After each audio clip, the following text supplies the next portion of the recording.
solutions that we see every day. Let's start.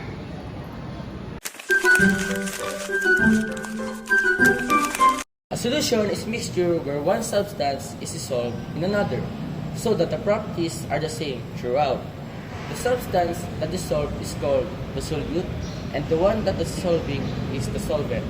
For example, when you dissolve sugar in water, the water is the solvent, and the sugar is the solute.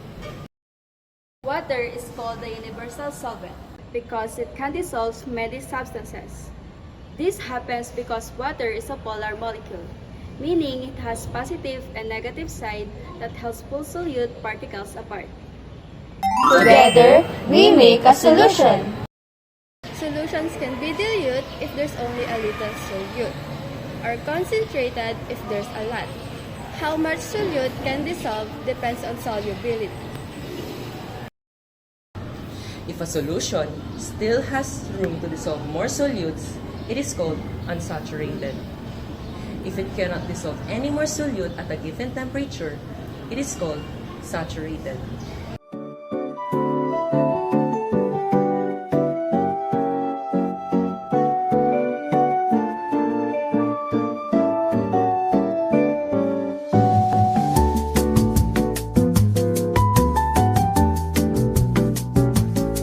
See, temperature also matters.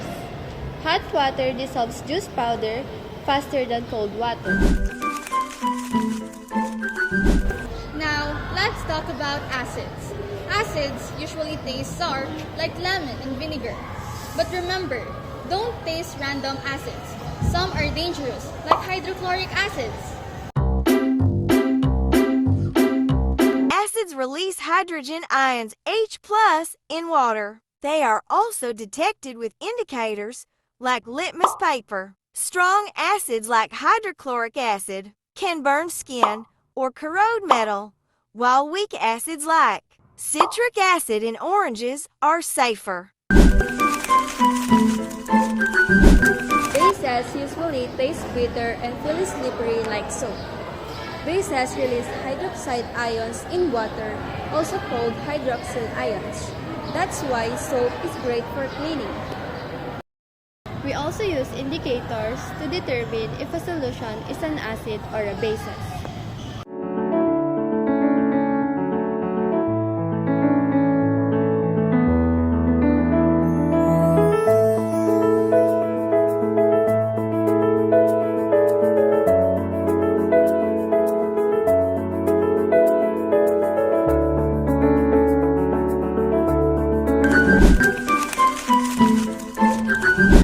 The pH scale measures how acidic or basic a solution is.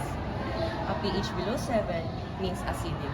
A pH above 7 means it's basic. And a pH 7 is neutral, like pure water.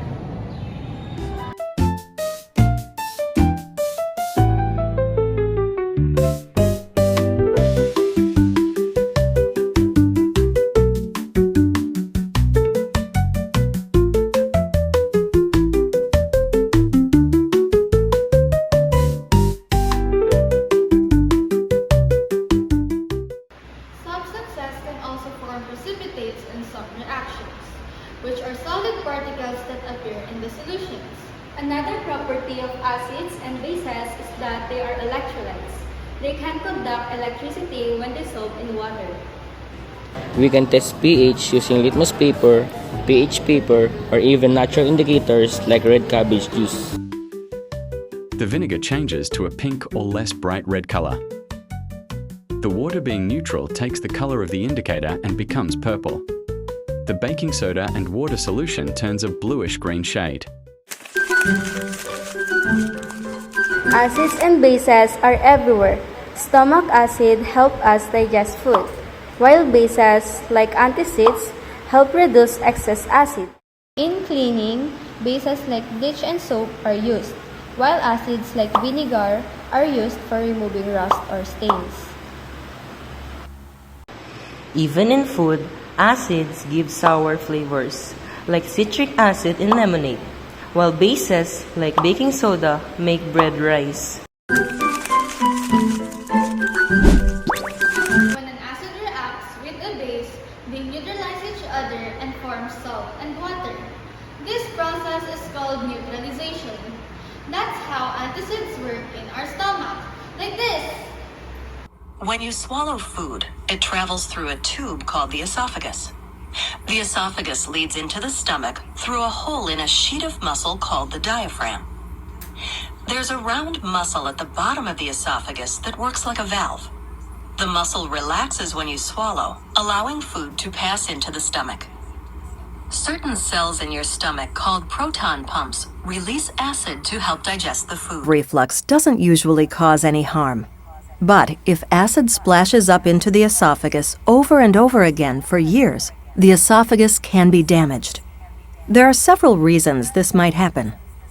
It's not uncommon for the valve to become weaker, so it doesn't close tightly.